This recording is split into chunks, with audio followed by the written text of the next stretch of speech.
Well,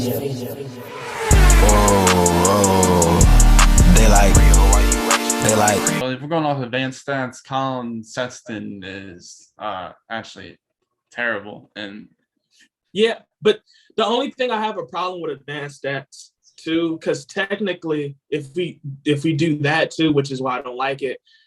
First year for Garland, that would the advanced stats basically said he shouldn't be in the league, right?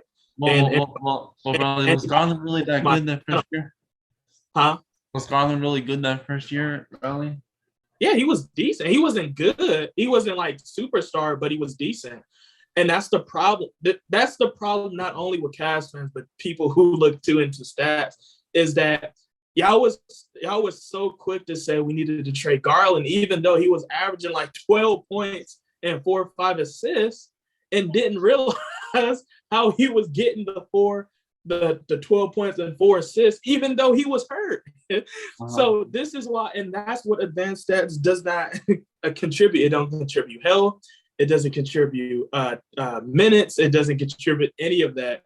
And then we will say this player is this. And anybody who could look at my videos from when Garland was literally first year, you can see me on record saying that. You get what I'm saying?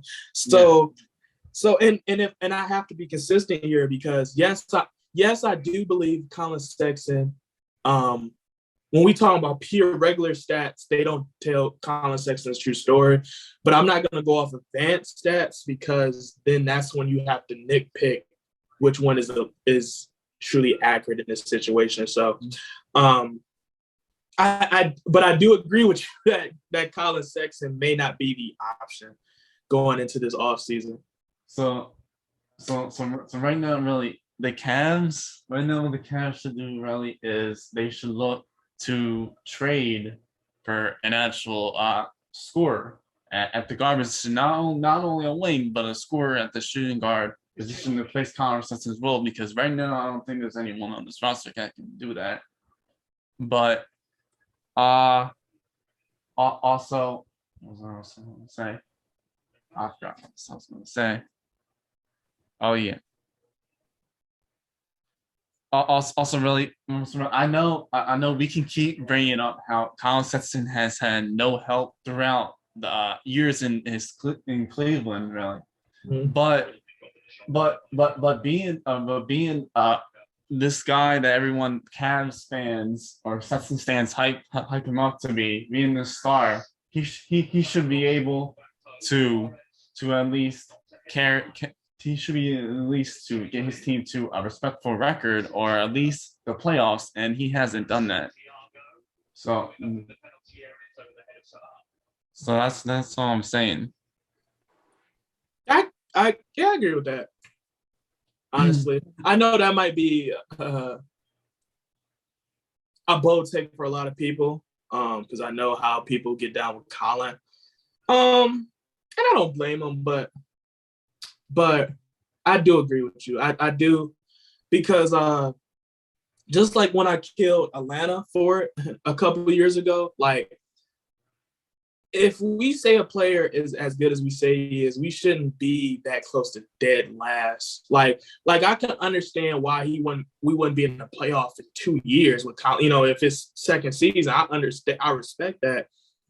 But at the same time, we shouldn't be literally scratching to see who's 15 in that conference. You get what I'm saying? So, and unfortunately, Cavs hasn't even came close to even hitting a play-in when they basically kind of extended the playoffs. So it's kind of hard to really say Collin Sexton didn't. Hey, Cavalier fans, I know y'all looking for some new cool gear to rock out with, and I got 3 y'all should look at.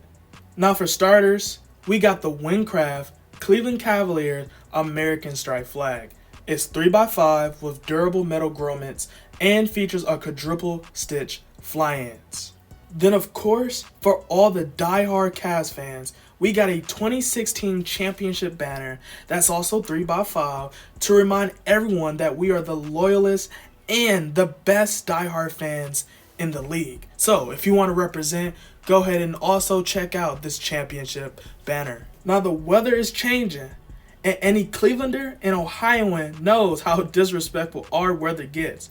And that's why y'all should be looking into a new Cleveland Cavalier cap.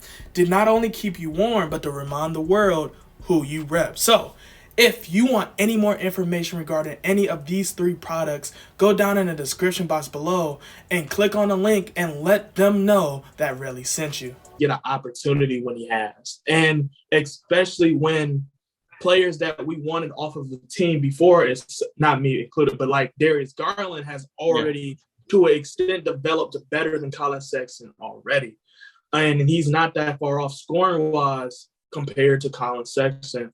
So it's to a situation where Collin Sexton, it is going to be a very interesting situation with Collin Sexton this offseason, this trade deadline.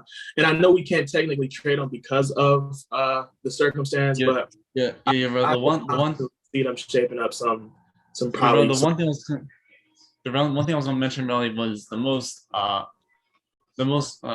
disappointing or big blow about this one is the Cavs don't have the option to, well, they do, but even if they do trade him at the deadline,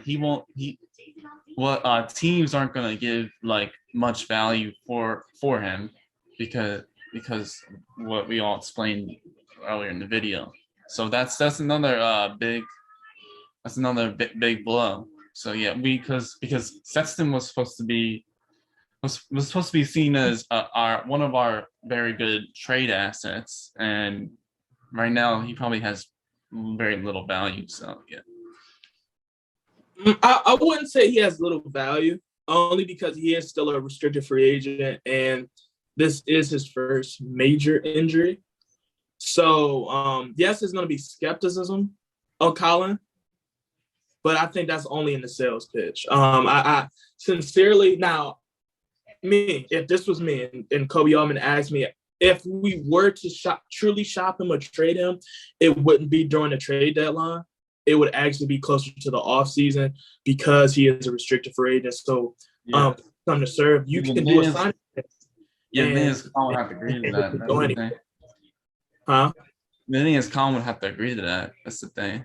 But not necessarily, because he's a restricted free agent. That's the perks of having young talent. Now, if he would have been an unrestricted free agent, basically like how Bogdanovich was I think last season or the season before, where they tried to do the sign and trade but realized he didn't agree on it, then that would be the situation because he was unrestricted. So he could choose any team he wanted to. And that was kind of a problem. But when it comes to restricted free agent, this is actually kind of similar to Zach LaVine. Technically, he wasn't supposed to be in Chicago. He actually accepted an offer to Sacramento, but because Chicago decided we're going to match the offer, he had to come back. So in that circumstance, yes, they would be working, like they wouldn't just blindside Collins. Obviously, he would know what's going on in that situation, but they would basically have Collin Sexton go to a team to find the money he likes, and then they would, potentially say, hey, all right, this is what he wants. Let's do the sign and trade, and that would happen. You get what I'm saying? Yeah. So, but just be aware that with a restricted free agent, an unrestricted free agent is different. With a restricted free agent, you have a lot more opportunity, you have a lot more choices, and the ball would be more so in the front office of whoever got the restricted free agent. You get what I'm saying? So yeah.